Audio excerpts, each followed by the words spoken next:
มื้อนี้สิพามาเบิ่ง FC เซตมาซื้อเสื้อเนาะว่ามันเป็นจังไดมาฟังนำกันไอ้เทียนป๊อบจักเป็นยังอันนี้ก็ไอ้เทียนถูกมาไอ้เหี้ยคนละคนเลยคนทักเข็นเลยถูกมาไอ้เหี้ยคนละคนเลยเฉยค่าเคจักเป็นยังฮัลโหลไอเทียน yes เกียด FC เด้อ FC เจ้าแบบเจ้านั่นเจ้าวานก็เบื่อนุ่นนะแบบคอยคุณยิ้มตาคุณยิ้มแต้มนี่เลยว่ะเลิศ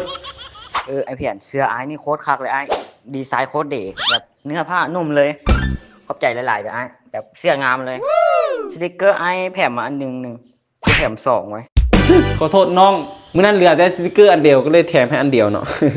เอาบ่เป็นยังเอาอันเดียวไปก็ได้มานผู้สาวแน่นอนมาคนสุดท้ายป่ะนี่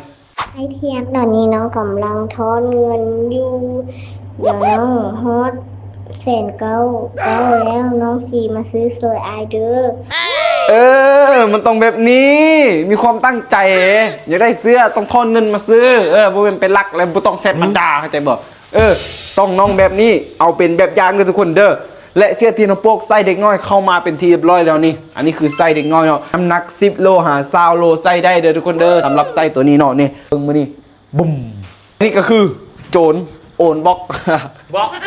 อย่างเดียวเอาผู้ใดได้เครื่องเด้อตอนนี้มาครบเป็นที่เรียบร้อยแล้วเหลือแต่ไส้ M ไส้ L มือเล็งมาเด้อทุกคนเด้อเพราะว่ามันเบิดแต่ว่าไส้เด็กน้อยนี่พร้อมส่งเนาะผู้ใดอยากได้คอมเมนต์สนใจเด้อบ่เกินมื้ออื่นนี่เบิดแน่นอน อยากได้เมนสนใจเด้อทุกคนเด้อเจอกัน let's go let's go